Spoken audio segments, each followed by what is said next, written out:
India's in vitro fertilization sector is witnessing remarkable growth driven by rising infertility rates, increased awareness, and a growing acceptance of assisted reproductive technologies. The market is projected to expand significantly, fueled by factors such as delayed parenthood, changing lifestyle, and medical tourism. Government initiatives, improved regulatory frameworks, and the proliferation of fertility clinics across urban and semi urban areas further support the growth.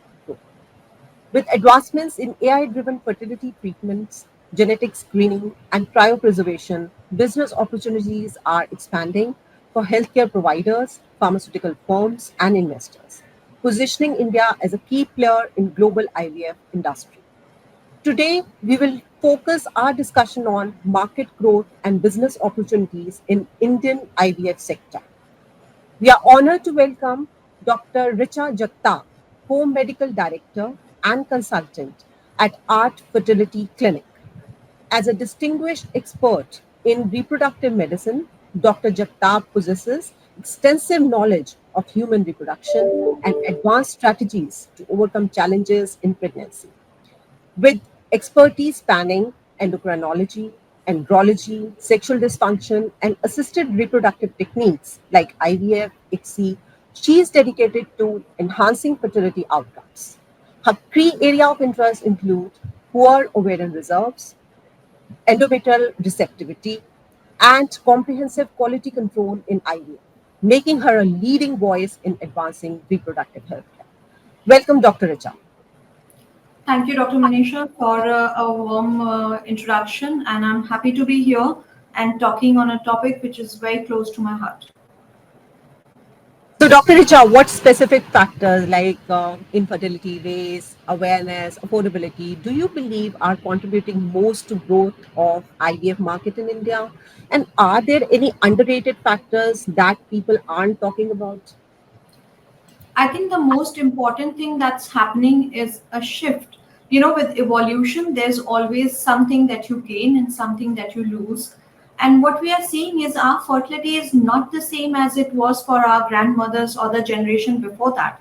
So, definitely, these decades have changed something in our population that we see more and more young patients with low ovarian reserve, with low sperm count, difficulty in conceiving. There's a shift that is happening, which is probably the population is going towards lesser people and better progeny. Probably this is a part of genetic evolution. But having said that, for the people who are there, who are dealing with infertility, it becomes a big challenge, especially if you see in metropolitan cities, people think of marriage later and later nowadays. So more and more women will focus on their career, on their education, and it is an important factor. But what we do not know is fertility does not wait for anyone. So without knowing, without understanding if something is going down in their body, they are losing eggs every year slowly. And unlike other diseases where, you know, if you have a disease, you have a symptom, right? Infertility does not have a symptom. In fact, people don't even recognize it as a disease. We know it's a medical problem. We know it is some scientific basis to people not being able to conceive, but that awareness that yes, I have to check my fertility before I start planning or deferring fertility is not there. I think these things together are the most important thing. And you know, at some point we were in a country where we were a country of people who are working very hard and trying to be achievers, and now gradually I'm seeing a shift towards a family oriented thought process.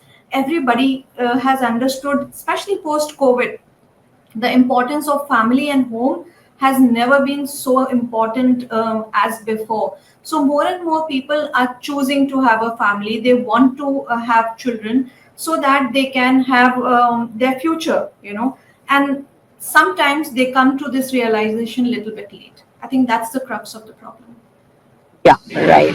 So delaying pregnancy, I think, is the major challenge, and that is because of the career focusing or whatever you may say. But definitely, family is important, right?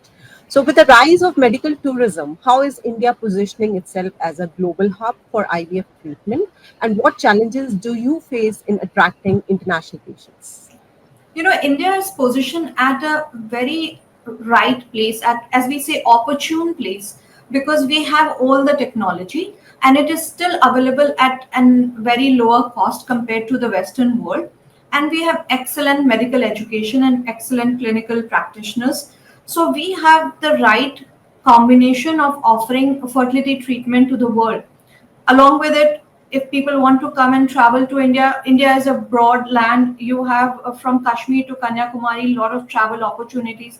I think we are at a place where this should be the place where we will become the main player in medical tourism. What is not so good is that perception of others that India is somewhere lagging or lower in outcomes or quality control.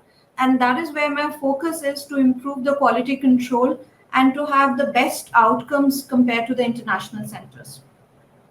Right. So I think quality is the core of everything and it should be there in the process to improve the outcomes. And what do you think about cutting edge technologies like AI driven embryo selection, time lapse imaging, or pre implantation genetic testing?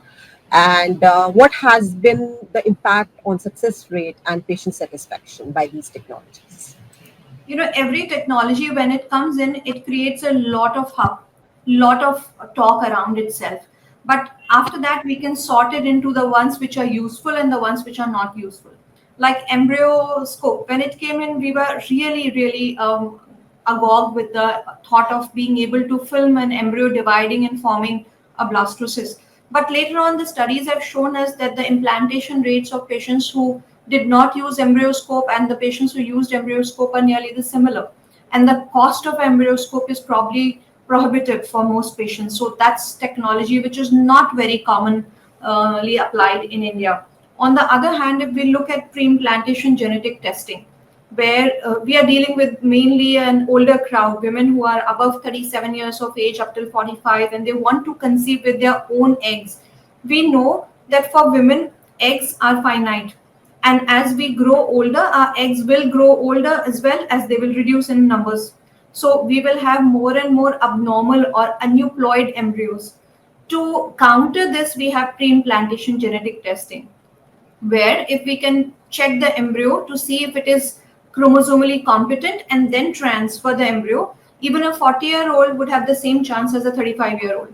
So this is a technology which is really helpful and it's helping us achieve. In the last year, we had a pregnancy rate of around 81% for patients who went through pre-implantation genetic testing. You can understand these will all be older women. They are using their own eggs and still they are able to conceive. That's a very big step, and that's something that the world is looking at also. Right.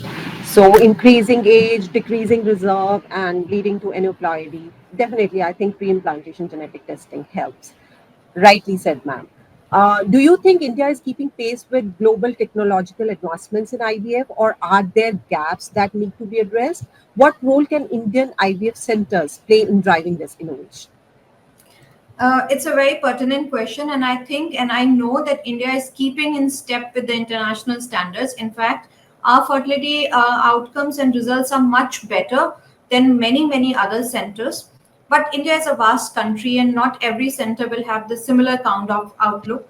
But what we have to make sure is we learn from the best and apply it to our country. There's not much data about Indian population.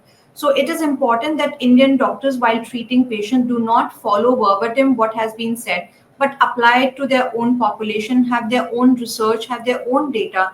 That helps our country. Also, the gaps which were previously there because there was no law or regulation around IVF industry has been rectified because we have a ART law now, and people are looking at it positively, especially people who are coming from outside India. When they know they are being regulated, there's a law around it, they feel more assured.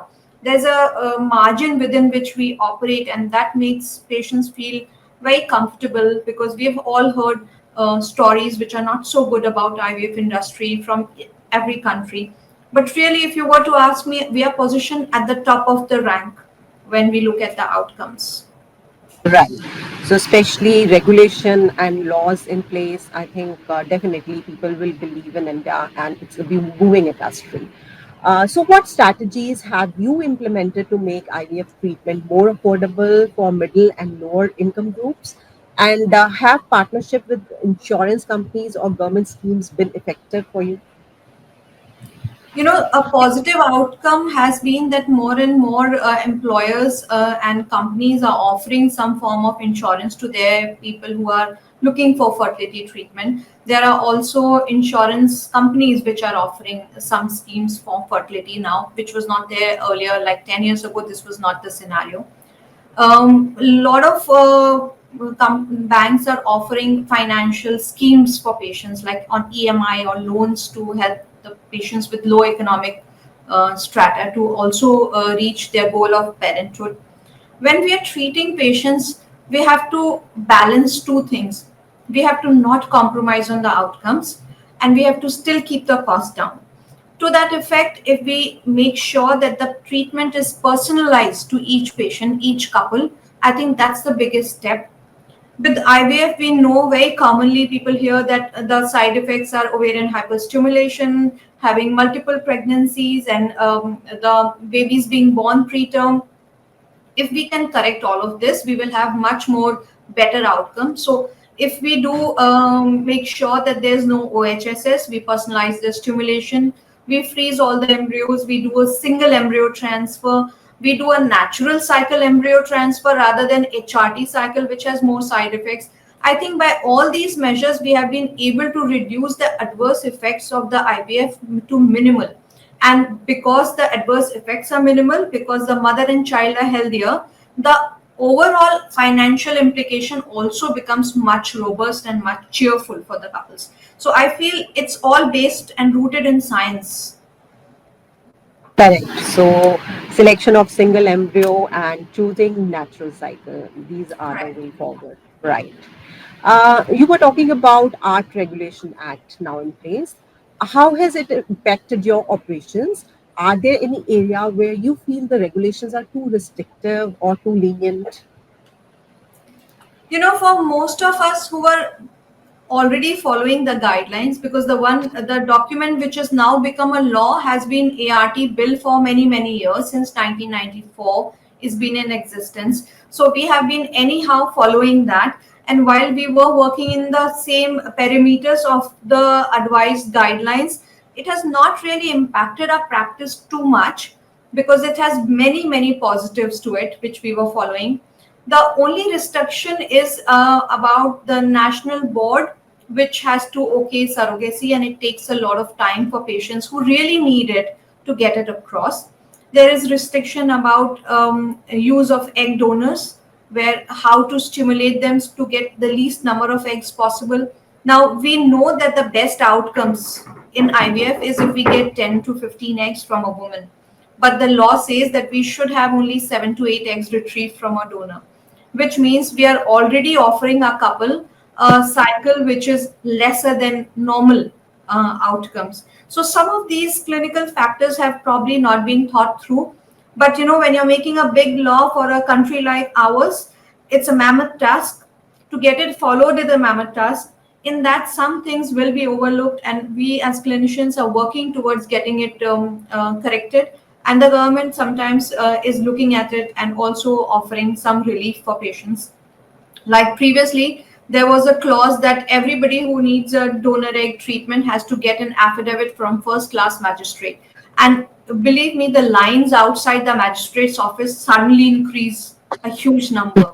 And then they realized that this is really not practicable, so they removed that clause.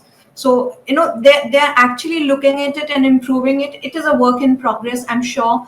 It's a good thing, and it's here to stay, and we will all start working around it and structuring our functioning to the law. That's the goal. Very well, ma'am. I think that is the way forward, and to make the policies, and then only the business can, flourish. All right. So IVF centers are exploring again the new business model, and regulations are there, and they have to stay competitive and profitable as well. So, what are the most promising opportunities for growth, according to you? If you want to ask about what is promising for the IVF center, Yes. when we talk about IVF center, the top IVF centers are in bigger cities, and our population, the majority of our population is in the smaller cities.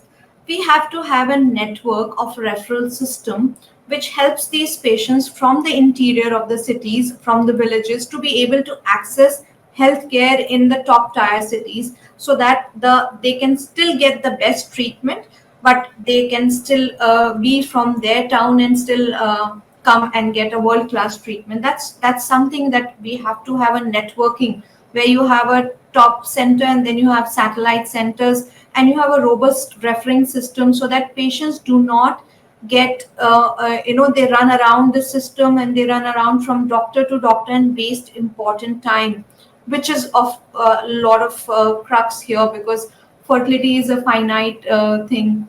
And what also helps us is awareness. So media people like yourself, it helps us, because awareness is something which we have to increase in our country.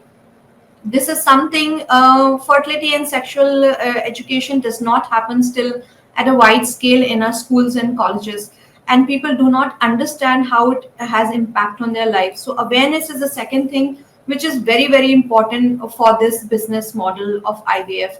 And third thing I feel is little bit more help or subsidy from the government, from the insurance sector, to help these patients who are struggling with multiple things be able to reach their goal of parenthood without incurring high charges. I think those are the things which are very very important to have a successful IVF industry. Right. And beyond traditional IVF treatments, there are certain ancillary services as well, like fertility preservation, egg freezing, or certain wellness programs that can, increase the revenue. So, how have these been received by the patients? I think people are now very woke about their wellness, and it's a very good trend. Everybody wants to eat healthy. So for us in the clinic, it starts with the patient's efforts. We will start the treatment, but the patient has to start making efforts from day one. So countering obesity and its side effects, countering habits like smoking or alcohol consumption. So all of this is ingrained to the patient from their first visit onwards. So wellness starts the day they enter the clinic. And after that, we have to make sure that they are on the right path. Fertility preservation is a very, very important topic for girls to consider, especially if they are delaying fertility, if they are well into their 30s and they have not thought of marriage yet. It is important for them to think about fertility preservation, especially if they want definitely to have a biological child. Fertility preservation is of very importance, very high importance for patients undergoing chemotherapy or any cancer treatments, as we know that cancer treatments also impact fertility outcomes, and hence we have a steady inflow of patients from cancer hospitals, where they definitely send the patients for counseling at least. It's not sure that each patient will be able to undergo a fertility preservation when they have been given a diagnosis of cancer, but each patient should be able to have a consultation around it and understand their aspects and their outcomes, to be knowing that they approached it and they made the decision knowing all the facts and details. So these are all things which have really become mainstream now. So fertility preservation, social and for oncological reasons and for other medical reasons, is very, very mainstream. And with awareness, it should be something that everybody knows about. Right. And I was thinking of asking you about the ethical concerns as well around the surrogacy, egg donation, genetic testing. How do you navigate such things? As long as we are doing right, and as long as we are following the law, we will be on the ethical path.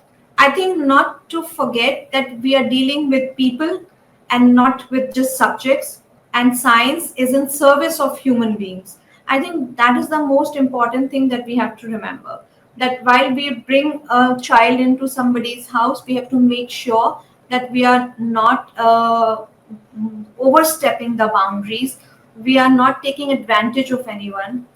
whether it's a donor, whether it's a surrogate, whether it's a couple who's undergoing fertility treatment.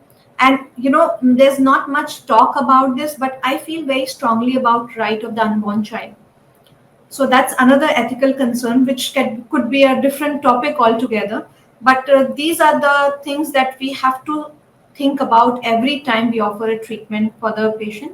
But how we can navigate is by staying within the boundaries of the law and by doing the right thing. There's always a indicator in our mind of what is right and wrong. We just have to listen to the voice inside us. Right. As long as we are doing right, that's correct.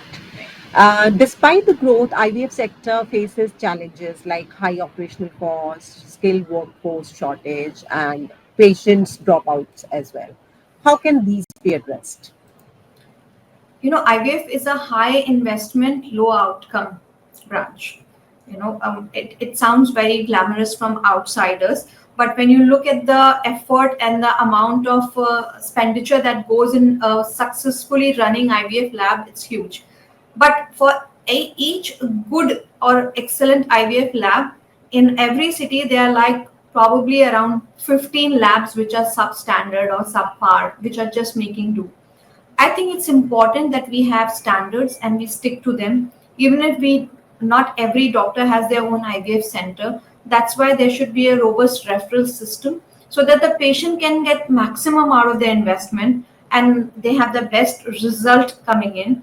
And that's why the corporate setup has helped us in this process by setting up us IVF centers which are world class, which are still giving a highest pregnancy rate to the tune of 70% of pregnancy rate, but they're still able to be offered to patients who of our cities from outside our interiors, our villages.